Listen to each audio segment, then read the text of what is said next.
기도드리시겠습니다.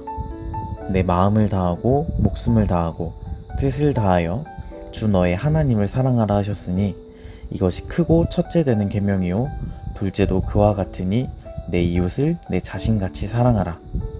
마태복음 22장 37절로부터 39절 말씀. 아멘. 그렇습니다.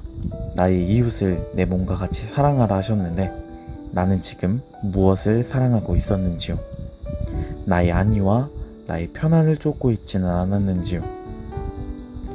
그로 인해 타인이 받는 모든 상처와 모든 아픔에 눈을 감고 귀를 막진 않았는지요?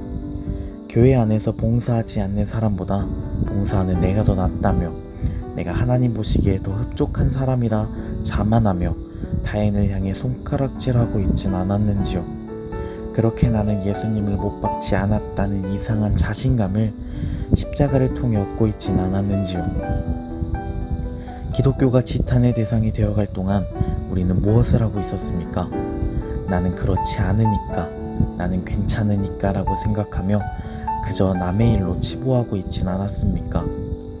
우리가 진정 하나님을 사랑하고 있었는지 우리의 신앙을 되돌아보게 됩니다. 혹시라도 우리 안에 그러한 마음들이 있었다면 모든 마음을 모아 이 시간 주님 앞에 올려드리오니 용서하여 주시옵소서. 회개하며 나아갑니다.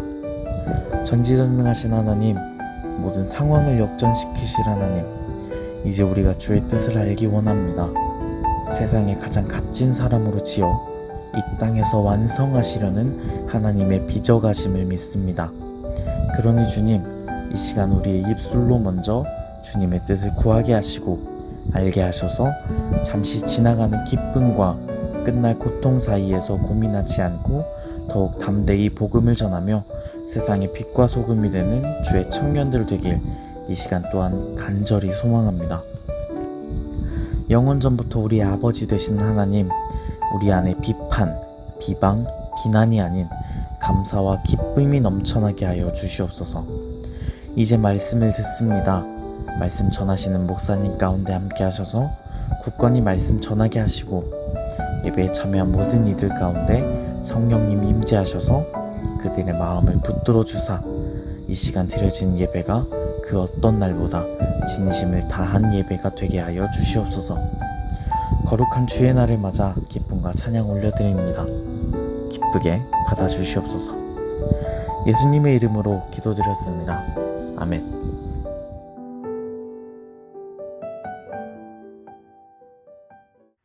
이후에 여호와의 말씀이 환상 중에 아브람에게 임하여 이르시되 아브람아 두려워하지 말라. 나는 내 방패요 너의 지극히 큰 상급이니라.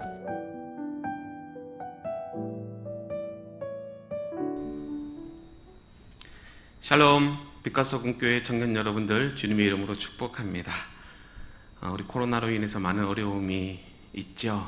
그러나 그 속에서도 하나님의 은혜가 함께한다면 능히 고난 속에서도 우리는 이겨나갈 수 있습니다. 지난 시간에 이어서 우리가 두려움 가운데서도 또 우리가 하나님 말씀 붙잡고 나갈 때 또 하나님의 그 도우심으로 또 우리가 능히 그 두려움을 이길 수 있다고 하는 주제를 가지고 함께 은혜를 나누려고 합니다. 성경은 믿음의 이야기로 기록되어 있죠. 많은 믿음의 사람들이 말씀 속에서 우리가 묵상해 보면 공통점이 나타나는데 처음의 출발은 두려움에서 시작한다는 것이죠. 예수님의 사역도 마찬가지였습니다. 하나님이시면서도 완전한 인간이셨기 때문에 예수님도 두려워하셨습니다. 그럴 때마다 예수님은 말씀과 기도로 그 두려움을 이겨내셨습니다. 모세가 하나님의 부름을 받았을 때도 그는 두려워했습니다. 그렇기에 호렙산 떨기나무 아래 임재하신 그 하나님 앞에서 3번이나 못하겠다고 거절을 합니다. 예레미야도 하나님께서 그를 부르셨을 때에 그는 아이라 말을 할 줄 모릅니다 라고 거절을 합니다. 그 외에도 많은 예들이 있지만 두려워하고 연약한 그들을 통해서 하나님은 일하기 시작하셨습니다. 그리고 그들에게 사명을 감당할 수 있도록 믿음을 주셨어요. 사람은 누구나 인생을 살면서 두려움을 느끼고 살아갑니다. 두려움 없는 인생이란 없죠. 두려움이 나타날 때마다 우리는 절망하고 낙심하게 됩니다. 죄의 결과로 나타난 것이 바로 두려움입니다. 아담과 하와가 범죄하여 첫 번째 한 행동이 두려워서 숨었다라고 그렇게 성경은 기록하고 있습니다. 죄를 가지고 사는 인생은 언제나 두려움이 우리를 엄습해 옵니다. 그렇기에 두려움이 나타나면 인간은 아무것도 할 수 없는 무기력감에 빠지기도 합니다. 오늘 본문 말씀에도 두려워하는 한 인간을 보게 되죠. 15장 1절 말씀을 보면 아브라함에게 두려워하지 말라 이렇게 말씀을 하십니다. 그러면 무엇이 아브라함으로 하여금 두려움을 느끼게 하는 것일까요? 13장에 보면 아브라함과 조카 롯이 헤어지게 되는데 물질적인 부요함, 풍요로움을 기준으로 거주지를 선택하죠. 물이 풍부하고 토양이 기름진 소돔과 고모라를 택하여 갑니다. 이것은 세상적인 기준과 가치관으로 물질의 풍요만을 바라는 어리석은 선택을 하게 된 것을 말합니다. 그런데 당시 메소포타미아 네 왕과 소돔의 다섯 왕 사이에 전쟁이 벌어집니다. 그로 인해서 롯과 그의 가족들이 포로가 되고 그가 가진 재물이 다 빼앗겨 버립니다. 이 소식은 아브라함에게 들려지게 되는데 이때 아브라함이 사병 318명을 이끌고 메소포타미아 연합군을 물리치고 조카 롯과 그의 가족 그리고 재산을 되찾아오게 되지요. 그리고 오는 길에 살렘 왕 멜기세덱이 아브라함을 축복하자 아브라함은 그에게 전리품의 어떤 11조를 주게 됩니다. 그런데 전쟁의 승리 후에 아브라함은 갑자기 절망과 두려움이 밀려오기 시작합니다. 그 첫 번째 이유가 전쟁에서 승리한 후 그돌라오멜과 그의 연합군들의 복수전이나 가나안 열국과의 동맹전의 위험을 인식한 데부터 나옵니다. 두 번째는 가나안과 그 후손을 약속하신 하나님께서 침묵하고 계셨기 때문에 불안해합니다. 그런데 하나님께서 그런 이상 중에 아브라함에게 찾아오셔서 아브라함아 두려워 말라 나는 너의 방패요 너의 지극한 상급이다 라고 그렇게 말씀해 주시는 것을 보게 됩니다. 아브라함이 두려움을 느끼는 것도 그가 하나님 앞에서 어떤 특별한 죄를 저질렀다거나 그의 실수 때문이 아니었습니다. 그는 선한 의도로 조카 롯을 진정으로 사랑하는 마음으로 그는 전쟁을 시작한 것입니다. 선한 의도로 한 것인데 아브라함에게는 견디기 힘든 두려움으로 그가 괴로움을 겪게 됩니다. 어쩌면 우리 그리스도인들에게 있어서 이것이 참 이해하기 힘든 사건이기도 합니다. 우리는 살면서 많은 문제들을 만나죠. 크고 작은 문제들을 만나지 않는 사람은 아무도 없습니다. 신앙이 있다고 하지만 두려운 일이 일어나지 않는 것은 아닙니다. 성도들이 가장 실망하는 이유가 왜 그리스도인들이 잘 믿는다고 하면서도 이런 어려움과 두려움을 느껴야 되는가? 이런 질문을 많이 받습니다. 그럴 때 우리는 어떻게 답변을 해야 될지 망설여질 때가 있습니다. 오늘처럼 여러분들이 이런 코로나라고 하는 시대 속에서 취업의 문제, 결혼의 문제, 여러 가지 청년들 앞에 놓여 있는 삶의 문제들이 많이 있을 것입니다. 그럴 때 우리는 두려움을 느끼기도 하고 절망하기도 하고 낙심하기도 합니다. 그렇습니다. 인간은 본래부터 두려워하는 존재들입니다. 늘 불안 속에서 괴로워하죠. 사단은 작은 문제라도 크게 부풀려서 우리의 두려움을 확대시킵니다. 그렇기에 성경에서 하나님이 가장 반복해서 말씀하시는 것이 두려워하지 말라 이 말씀입니다. 왜 그토록 강조하시는 것일까요? 두려움이 하나님에게 주신 이 사명을 시작하기도 전에 침몰하게 하는 그리고 시작도 하지 못하게 하는 가장 큰 원인이기 때문이 그렇습니다. 그 내용이 민수기 13장에 보면 나옵니다. 이스라엘 백성들이 가나안 땅 정복을 앞두고 가데스 바니아에서 12명의 정탐꾼을 보냅니다. 40일간 그 땅을 두루 탐지하고 난 후에 돌아와 보고를 하게 되는데 한결같이 하나님이 약속하신 젖과 꿀이 흐르는 땅이라고 긍정적인 보고를 합니다. 아마 이 보고를 들은 이스라엘 백성들에게 인간적인 부푼 기대와 소망을 가졌을 것입니다. 그런데 그 땅은 결코 우리가 정복할 수 없다라고 단정적으로 그렇게 이야기를 합니다. 그들은 마치 거인 같고 성벽은 너무나도 견고해서 정복할 수 없기에 포기할 수밖에 없다라고 그렇게 의견을 제시합니다. 물론 여호수아와 갈렙은 그 내용이 사실이지만 믿음으로 나아가면 능히 그 땅을 정복할 수 있다라고 긍정적인 보고를 합니다.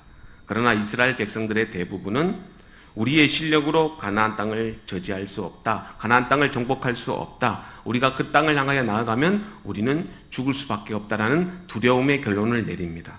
13장 33절에 보면 거기서 또 네피림 후손 아낙 자손 대장부들을 보았나니 우리는 스스로 보기에도 메뚜기 같으니 그들의 보기에도 그와 같았을 것이라. 이렇게 그들이 생각하는 것을 보게 됩니다.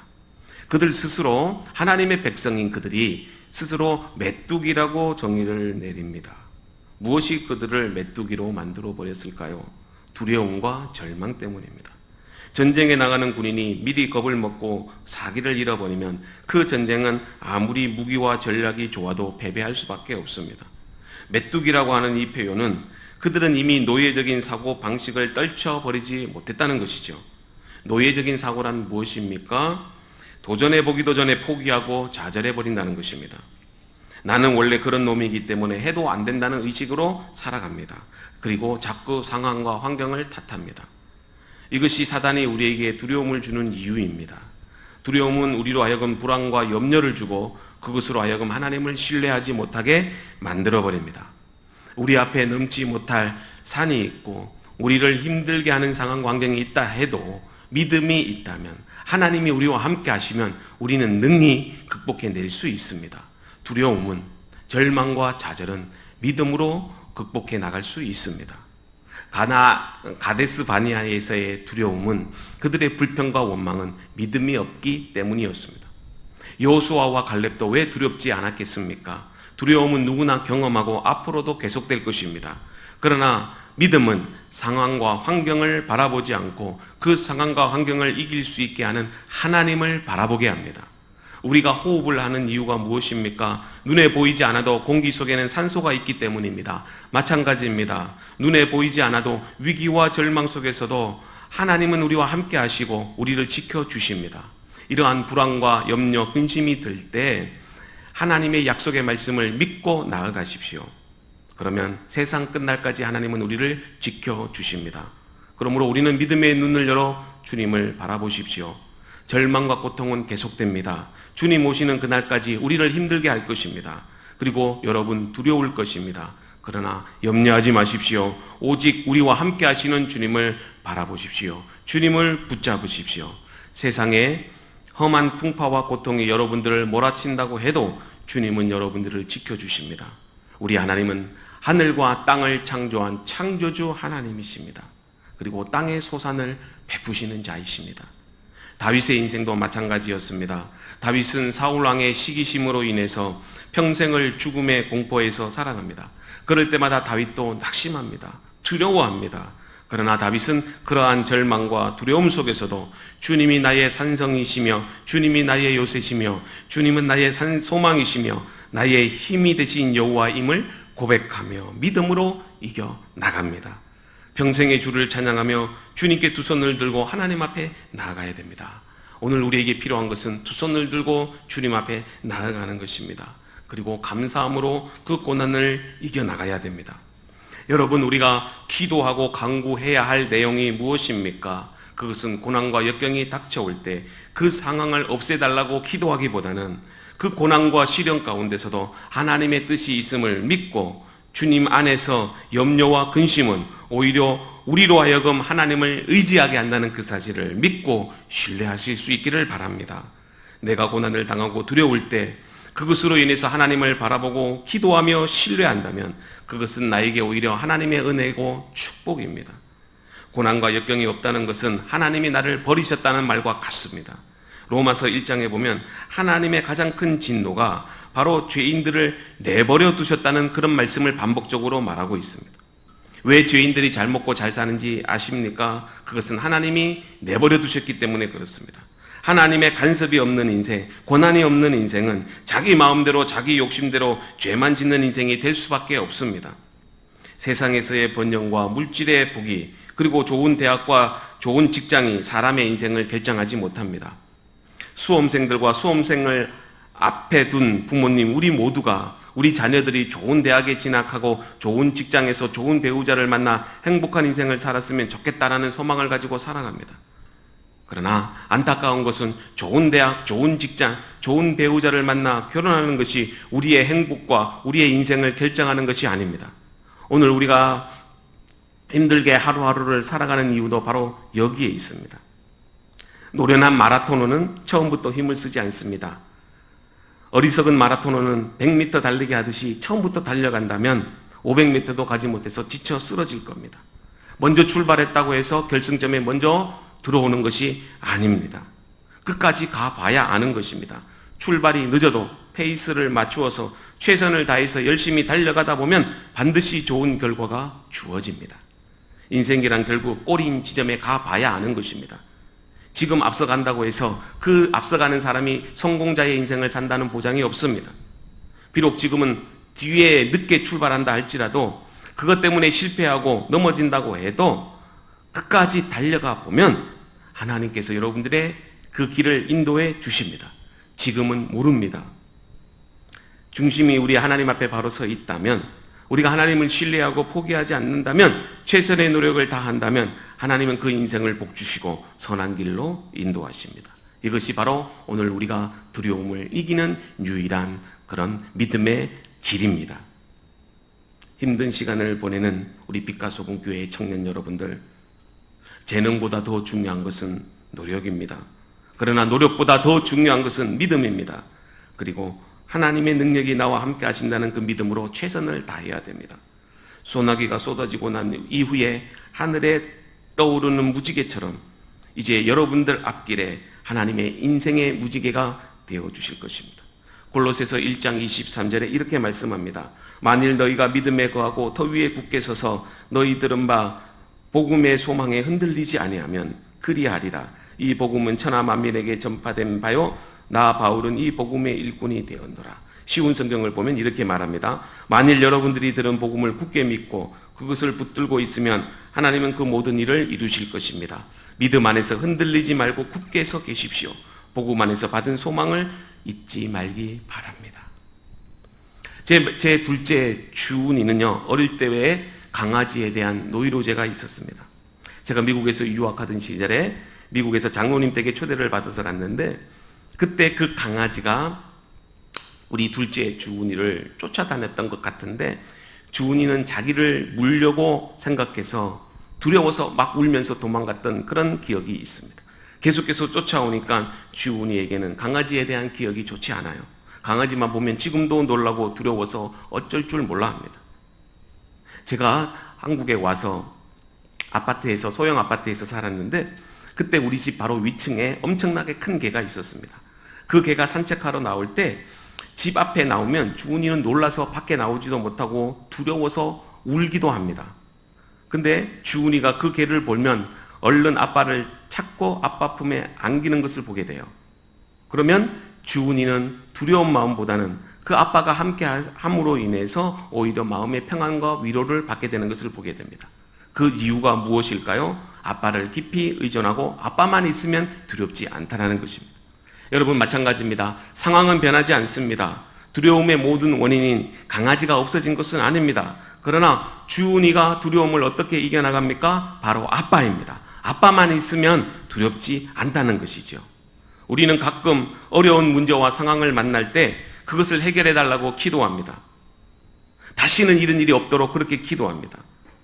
그래요. 하나님이 그 문제를 해결해 주셨다고 해서 정말 그런 일들이 일어나지 않을까요? 아닙니다. 여전히 우리에게는 어려운 상황과 문제들이 다시 나타납니다. 그렇게 하면 우리가 어떻게 그 두려움을 이겨내길 수 있을까요? 정답은 상황과 문제보다 더 크신 하나님께서 우리와 함께 하시면, 우리가 그분을 의지한다면, 그분을 신뢰한다면 우리는 그 두려움을 이겨나갈 수 있습니다. 큰 파도와 시련은 훌륭한 선장을 만듭니다. 잔잔한 바다는 훌륭한 선장을 만들 수 없습니다. 그러므로 인생의 고난의 파도가 닥쳐올 때 그것으로 인해서 두렵고 힘들 때 내 힘으로 극복할 수 없다는 그 사실을 고백하고 그 두려움 속에서도 하나님을 바라보십시오. 우리 앞을 가로막는 적은 어려운 상황이나 환경이나 조건이 아니라 우리 안에 있는 믿음 없음이요, 그 믿음 없음이 결국에는 두려움으로 나타나기 때문에 그렇습니다. 오늘 말씀에 아브라함이 갖고 있던 내적인 두려움, 그러나 그 두려움을 하나님이 함께 하심으로 불가능할 것 같았던 그 전쟁에서도 승리하게 하십니다. 이것은 기적입니다. 어떻게 한 가족이 그 5개 나라와 연합해서 그 군대를 물리칠 수 있었겠습니까? 분명히 비록 한 번의 전쟁에서 승리했다고 하지만 그러나 다시 또 대오를 정돈해서 아브라함을 공격해 온다면 아브라함은 죽을 수밖에 없는 그런 절대절명의 위기 가운데 처하게 될 것입니다. 그럴 때 아브라함은 두려워하고 있습니다. 낙심하고 있습니다. 그럴 때 하나님이 아브라함을 찾아오셔서 말씀해 주셨습니다. 15장 1절에 보니까 두려워 말라. 나는 너의 방패다. 내가 너를 막아주고 보호해주는 전능한 하나님이다. 그렇게 위로해 주시는 것을 보게 됩니다. 다윗은 시편에서 대적들로부터 보호하신 하나님을 찬양할 때마다 이 사실을 노래합니다. 시편 18편 2절에 보면 여호와는 나의 반석이시요 나의 요새시요 나를 건지시는 이시요 나의 하나님이시요 내가 그 안에 피할 바위시요 나의 방패시요 나의 구원의 뿌리시요 나의 산성이시로다. 아멘. 이런 믿음으로 여러분들 이겨나갈 수 있기를 바랍니다. 어쩌면 우리 인생에서 계속되는 두려움, 고통 그것을 피하려고만 하지 마십시오. 우리 안에 두려움이 찾아오면 우리에게 위로와 소망을 주시는 주님을 믿고 담대하게 나아갈 수 있기를 바랍니다. 사랑하는 빛과 소금교회 청년 여러분, 인간이 두려움을 느끼는 존재라고 한다 할지라도 그 조건을 뛰어넘을 수 있는 힘이 우리에게 있습니다.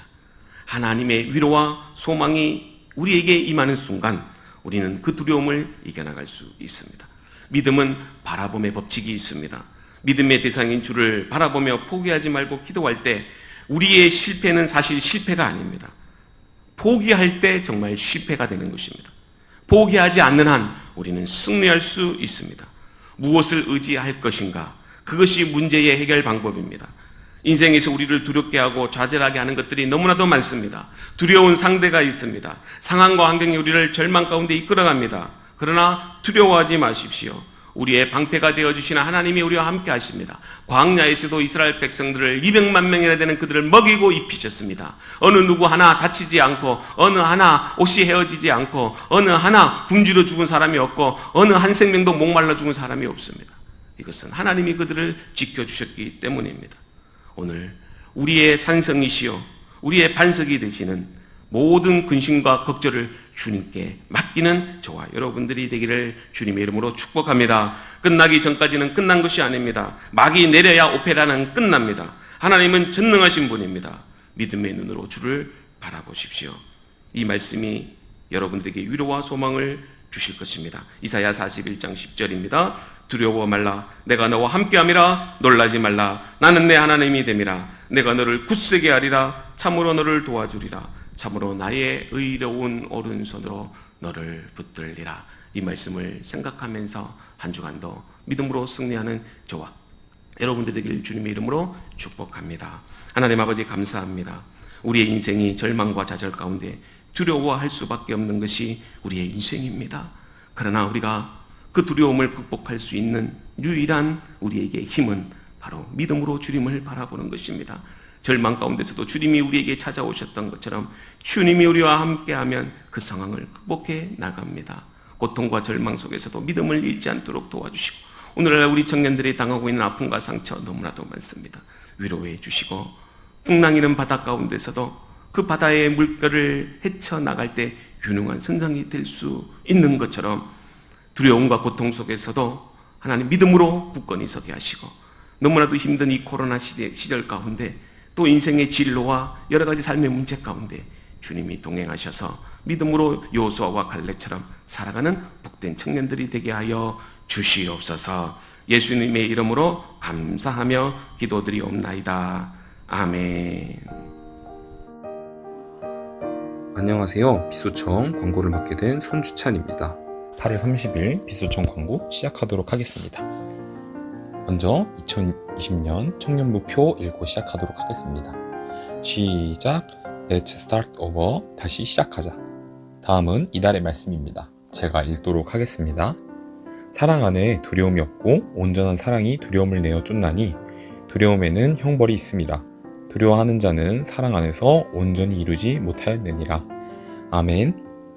다음은 이달의 찬양입니다. 이달이 얼마 남지 않았는데 히즈웰의 사랑 안에는이란 찬양 들으시면서 사랑 안에서 8월 마무리하시면 좋겠습니다. 다음은 청년부 카카오톡 채널 광고입니다.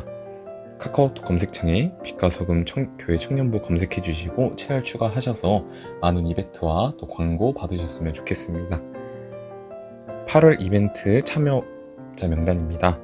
4번 참여한 청년은 이유진, 이진주, 정하은 청년이고요. 1번 참여한 청년은 김건훈, 송대준 청년입니다. 이어서 빗소총 9월 이벤트가 시작됩니다. 9월 6일부터 9월 27일 4주간 진행되는데요.